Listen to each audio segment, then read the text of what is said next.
Hello, it is Friday. It is the 25th of March 2011, the week coming very close to an end. It is 11 a.m. Eastern as of the time of this broadcast, and the week will finish with yet another gain. This will be the seventh out of 8 weeks in positive territory. What I like about the look of the last few candles within the chart on the weekly time frame is after this nice run up, the last three candles or the last 3 weeks, we had the green one and the red one showing signs of consolidating through time.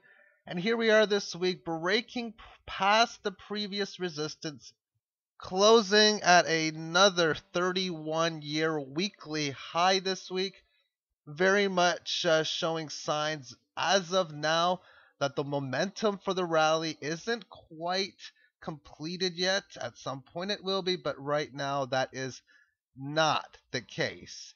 Maybe at some point we can come up and make a test of this previous resistance level that we were facing earlier on in 2010, and we're holding well above this support level. When you look at this on a long-term time frame, we came from the 8.5 bottom after the washout in 2008, a nice gain, and after this little bit of a small gain, it really consolidated for a little bit, which was followed by another gain and a long consolidation. So we had a long consolidation. The breakout has occurred. How much longer this breakout will last, we'll wait and see. The message of the market states there could be a lot of room left before we even have a decent intermediate term top. On the daily chart, the trend line, the upward trend is still intact.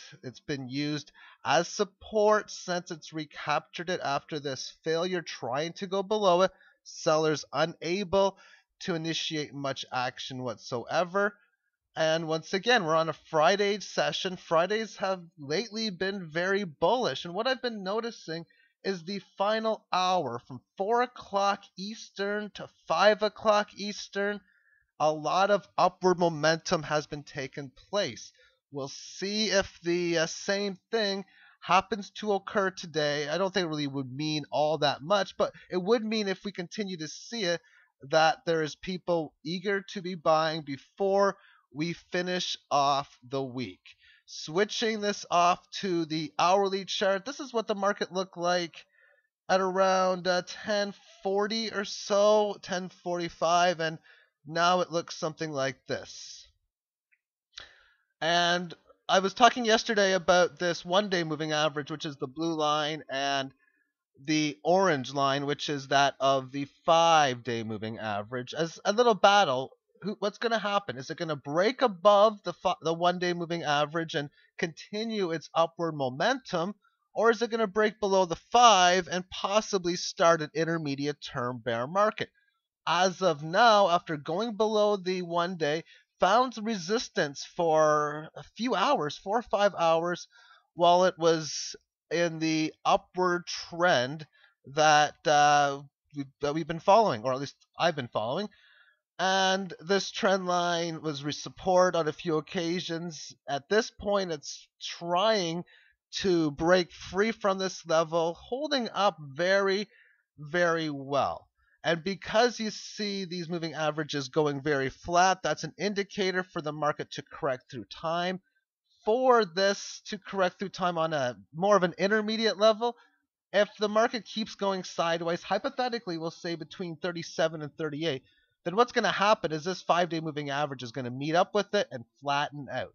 But for now, that would take us into next week.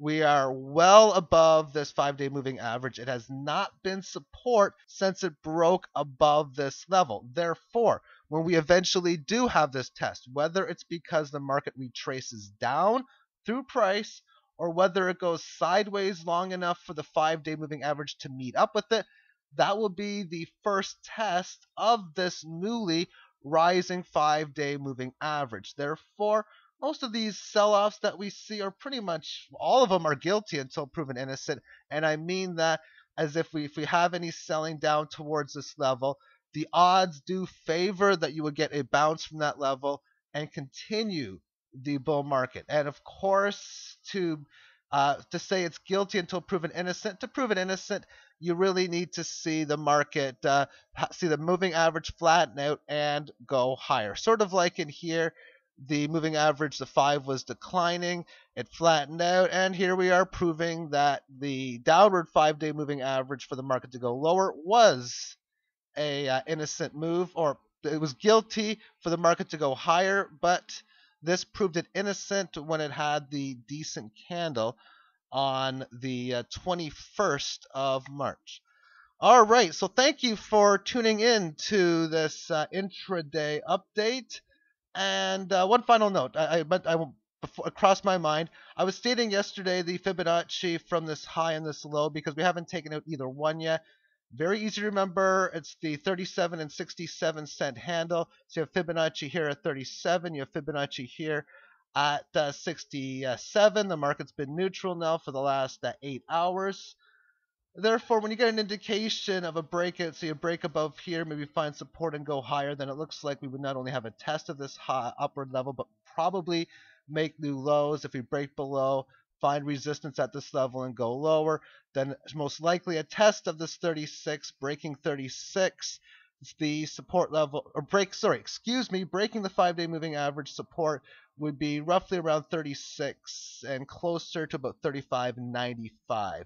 Thank you for watching and have yourself a great day.